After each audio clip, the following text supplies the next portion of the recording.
Hey, hey, Michelle here from Sensate Soul, as well as the Soul Translator. Thanks for checking out this video today. And today we're going to talk about leaving our bodies. Now, I know that may sound like a strange thing for some, but for those who are highly sensitive, empaths, and also those who are, maybe don't call yourselves an empath or an HSP, but you definitely feel like you are checking out of your body, dissociating or kind of leaving the building when emotions and feelings and things get really sensitive, because you are in your own way very sensitive. And at Sensate Soul, we're all about being able to learn and work with and listen to and use those sensitivities as your strengths, as your way to be able to grow yourself, grow your life, grow the things that are important to you, because the senses, all five and all the other more subtle ones, are always talking to us and can direct us and guide us to the things that really do light us up. So, and that's true whether you call yourself an empath, HSP, or not. So in today's video, I want to talk about where this whole kind of dissociation thing starts. And I want to also give just a couple questions, a couple ways for you to be able to not do that as much if you are doing that. Now, let me first start off and say, I really know this one. I spent about probably 15 years of my life in a very high anxiety state. You know, as a teenager, going into my 20s, and even going into my early 30s. I also was working with people in psychology when I too was dealing with anxious states, inner states. So for a lot of my life, I dealt with my high sensitivity and my over-processing and all of the things that can come with a heightened nervous system, a highly sensitive being. In my main way was through anxiety. And that was how it let the steam came out. You know, that this is our energy systems, our nervous systems can only take so much, and then there has to be an exit valve. And for, you know, it may be for you, it may be depression, it could be anxiety, it could be eating, it could be drugs, it could be, you know, sex, it could be a lot of things, because we're all looking for sensitive connection or sensitivity connection, and we're all looking to feel alive and to feel safe and good in our own skins, and while we're here on the planet. So this is like real, you know, primal kind of base needs.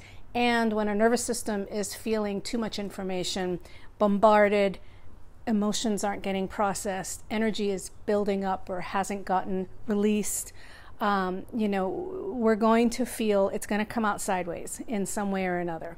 So going back to where this all begins, when you are a highly sensitive person, and most of us are as children, it's, you know, as we get older, we learn who, you know, if we're truly an HSP or an empath, or if we're just a highly sensitive person, not just, because there's no such thing as just when it comes to sensitivity, or, you know, we're all sensitive when we're born, unless there's something, you know, the whole nature-nurture conversation of there's something that's just off in our chemistry, in our wiring, in our personality, for all the different reasons that that can be.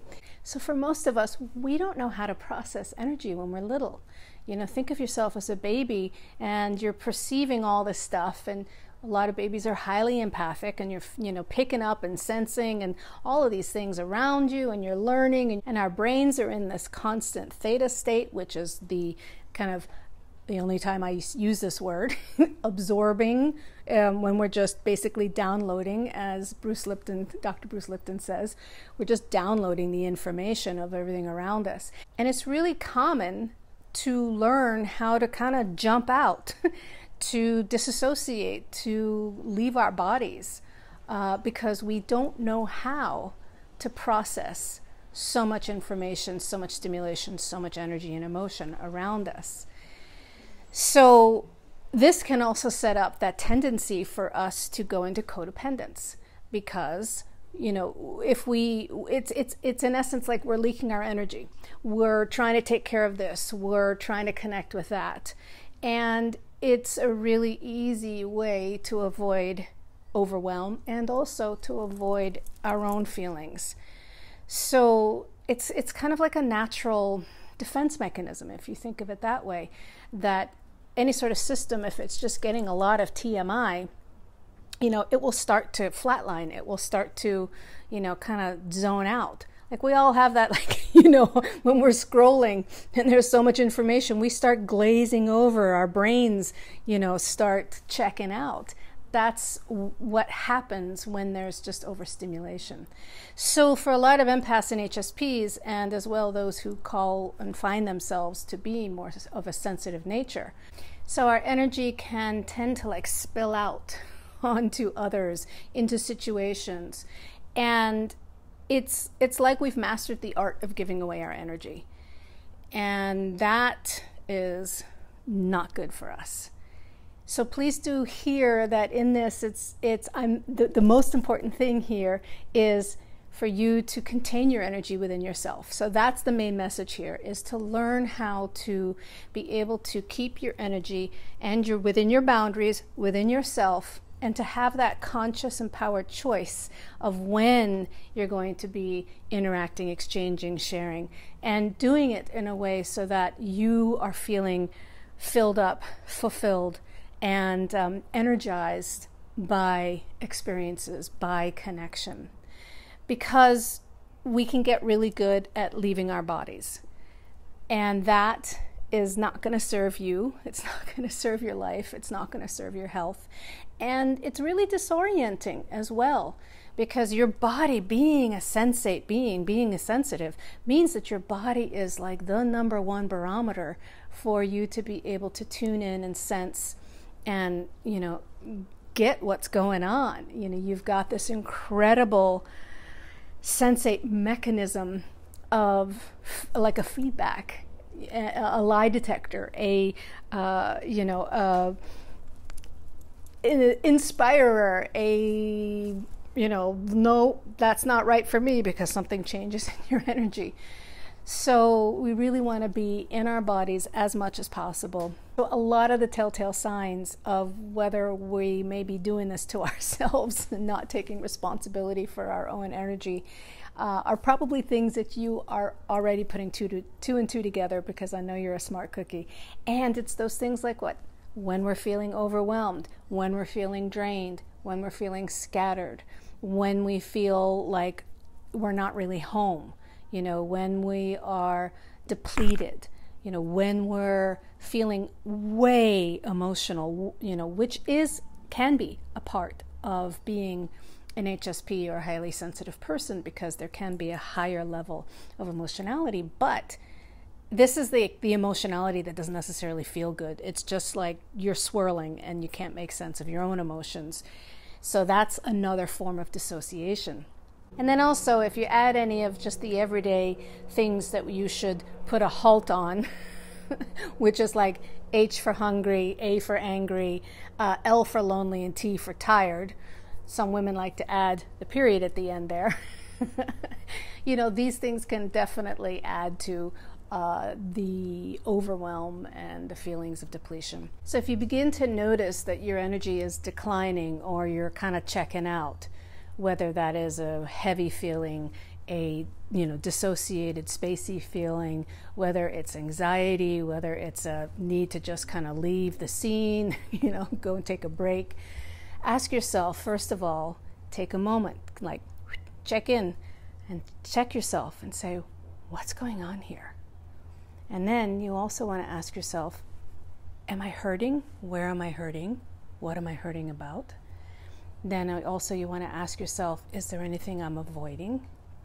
And then also you can ask, is there something that I need to face here? Is there something that I need to acknowledge that is happening that doesn't feel safe, that doesn't feel good for you, that doesn't feel right?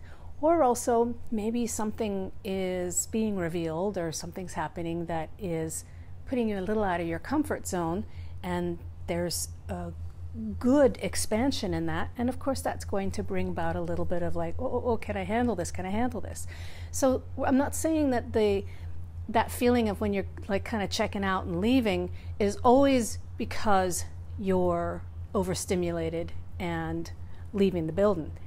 It also can be because we're out of our comfort zone. So you do need to be able to tell the difference with yourself. And with this type of questioning and tuning into your body and tuning into your breath and getting back into your body. You know, sometimes it might mean putting both your feet on the floor, you know, and wiggling your toes and really feeling, you know, squishing like I'm doing right now, squishing your feet into the ground. You know, maybe it means taking a break and taking a walk. Maybe it means there's so many ways that we can ground ourselves, and I teach a lot of this stuff in the work that I do. But really, first acknowledging this tendency that we can have to give our energy away, and deciding that that's not what we want to do. It's not healthy. It can make us to a certain extent, you know, vacuous or absent in our own lives.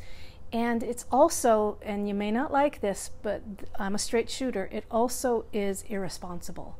It also is a way to feed the victim. It also is a way to disempower ourselves, because we're all here to take responsibility of our own energy and to take care of ourselves and to know who we are and to grow, and then to hopefully help others with the things that we learn, and maybe just live a really awesome life knowing who you are and what you're good at and contributing in your own beautiful way.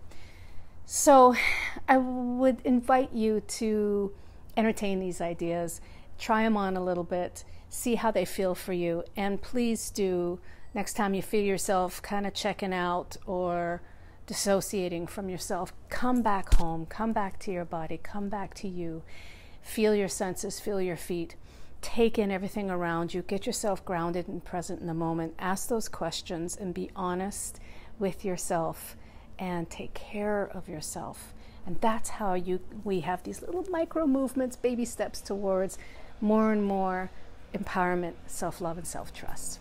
All right, thanks so much for watching this video. If you like it, please do give it a thumbs up, subscribe to my channel, leave a comment below. I'd love to know what your thoughts are about this as well. Do come on over to Sensate Soul and find out more resources there for you for all things about sensitivity, empathy, creativity, prosperity, and also, hey, I got Sensate Soul School is going to be opening up very soon, where there's going to be lots of different courses and ways that you can do DIY work on topics that I teach on, as well as work together through some of the programs.